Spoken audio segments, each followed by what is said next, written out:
Ads आज भी लाइलाज है।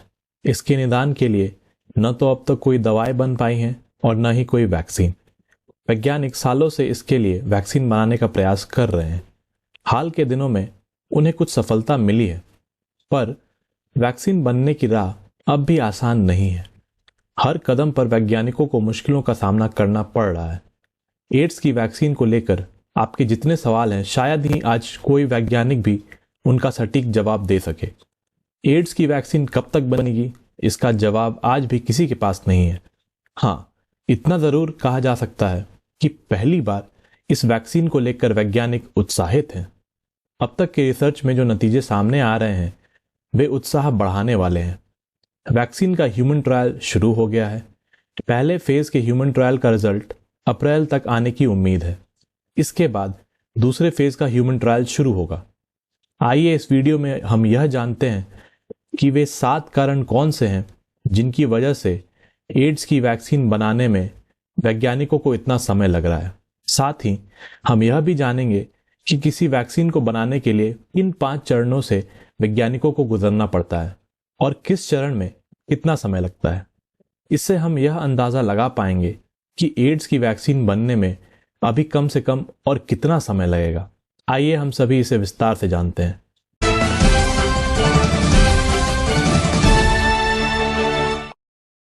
पहले हम बात करते हैं उन 7 कारणों की जिनकी वजह से एड्स की वैक्सीन बनने में इतना समय लग रहा है।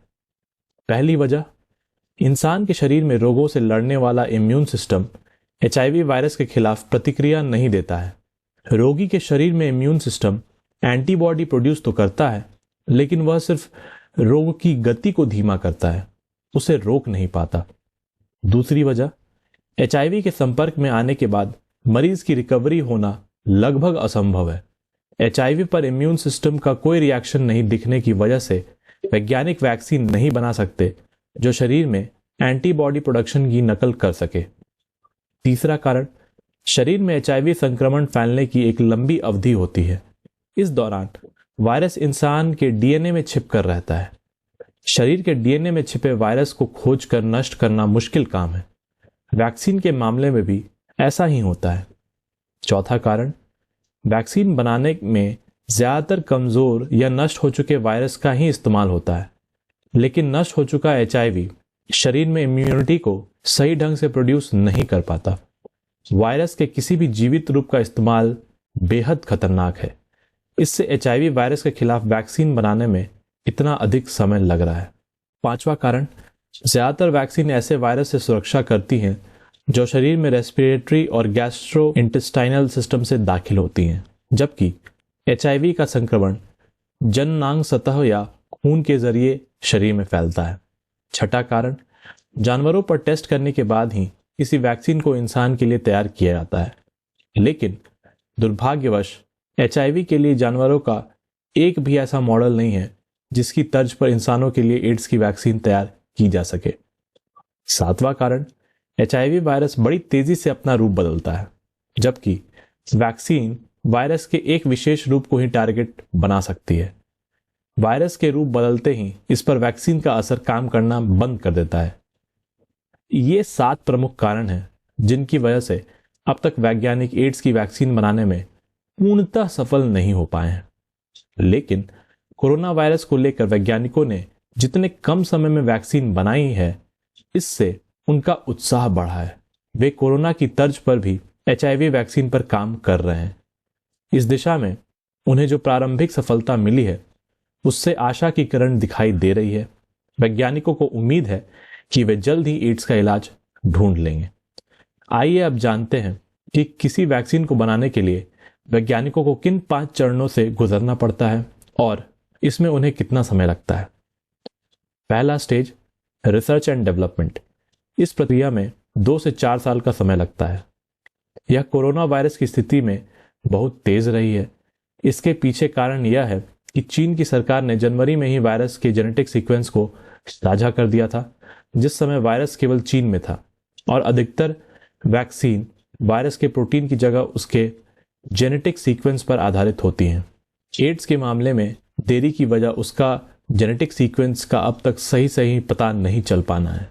दूसरा stage, pre clinical trials. Research और डेवलपमेंट के पूरे होने के बाद वैक्सीन को जानवरों और पौधों पर टेस्ट किया जाता है, जिससे उनकी क्षमता और उनका कामकाज का आकलन किया जा सके। वैज्ञानिक इस बात को चेक करते हैं क्या वैक्सीन से जानवर या पौधे में इम्यून रिस्पॉन्स पैदा हो रहा है कि नहीं। अगर जवाब नहीं होता है तो विकास दोबारा स्टेज 1 पर चला जाता है, जिससे प्रक्रिया बहुत लंबी हो जाती है। तीसरा स्टेज जो कि है क्लिनिकल ट्रायल्स, यह वैक्सीन के विकास में सबसे संवेदनशील और अहम स्टेज होती है, क्योंकि इसमें क्षमता को इंसानों पर टेस्ट किया जाता है। ऐसे बहुत से कैंडिडेट हैं जो स्टेज 2 में पहुंचकर सफल हो जाते हैं, लेकिन स्टेज 3 में असफल रहते हैं। यह स्टेज ही अकेले 90 महीने तक या 7 साल से ज्यादा तक का समय लेने की क्षमता रखती है। इस स्टेज में 3 फेज शामिल होते हैं। पहला फेज, इसमें वैक्सीन का इस्तेमाल लोगों के छोटे समूह पर किया जाता है और उन्हें टेस्ट किया जाता है कि क्या उनके शरीर में एंटीबॉडी विकसित हुई है या नहीं। इसमें 3 महीने तक का समय लगता है। फेज 2, जिन लोगों को वैक्सीन दी जानी है उसे बढ़ाकर कई सैकड़ों तक ले जाया जाता है और इसमें औसत 6 से 8 महीने का समय लगता है। यह देखा जाता है कि उनमें बीमारी के खिलाफ इम्यून रिस्पॉन्स विकसित हुआ या नहीं। वैक्सीन की आम और विपरीत रिएक्शन पैदा करने की क्षमता का भी विश्लेषण किया जाता है। तीसरा फेज, हजारों लोगों पर वैक्सीन का आकलन किया जाता है और यह देखने की कोशिश होती है कि वैक्सीन बड़ी आबादी में कैसे काम करती है। यह दोबारा 6 से 8 महीने का समय ले सकती है। अब अगला स्टेज है स्टेज 4, जिसमें रेगुलेटरी रिव्यू होता है।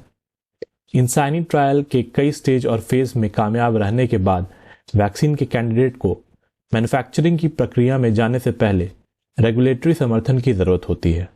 आमतौर पर इसमें लंबा समय लगता है, लेकिन इस जैसी सार्वजनिक आपातकाल की स्थिति में समयावधि को कम किया जा सकता है। स्टेज 5, मैन्युफैक्चरिंग और क्वालिटी कंट्रोल। इस स्टेज में वैक्सीन का उत्पादन करने वाली कंपनी को बेहतर इंफ्रास्ट्रक्चर और वित्तीय संसाधन की जरूरत होती है, जिससे वैक्सीन के निर्माण की प्रक्रिया को बड़े स्तर पर शुरू किया जा सके। वैक्सीन ट्रायल में लंबा वक्त लगता है, लेकिन अगर आपातकालीन दिशा निर्देश जारी किए जाएं तो शोध में तेजी आ जाती है।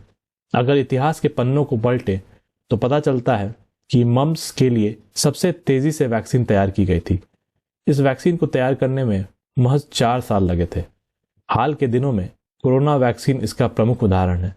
इसे लेकर आपातकालीन दिशा निर्देश जारी किए गए थे, जिसके बाद पूरी दुनिया में इसकी वैक्सीन बनाने की होड़ मच गई थी।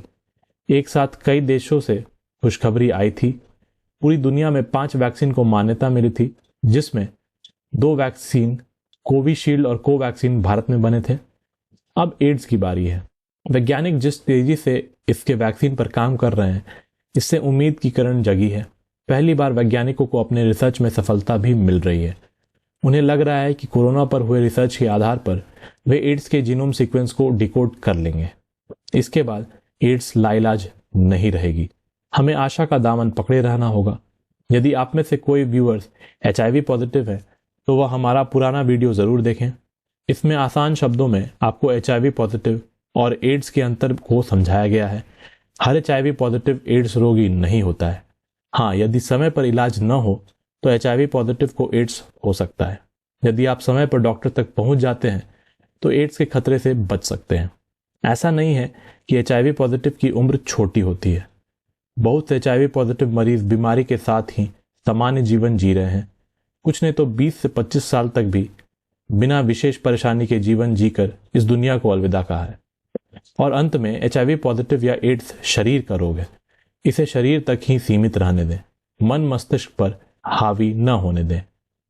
इस वीडियो को पूरा देखने के लिए आपका धन्यवाद। यदि आपके मन में कोई सवाल रह गया है तो उसे ज़रूर शेयर करें। हम अगले वीडियो में उसका जवाब देने का प्रयास करेंगे। आपके कमेंट हमारा उत्साह बढ़ाते हैं। आपके मार्गदर्शन, स्नेह एवं प्यार के लिए आभार। आज की इस न्यूज़ में बस इतना ही। अगर आपको ये वीडियो पसंद आया हो तो प्लीज़ इसे लाइक कर दें और हमारे चैनल को सब्सक्राइब करें। तो मिलते हैं अगली वीडियो में। तब तक के लिए धन्यवाद।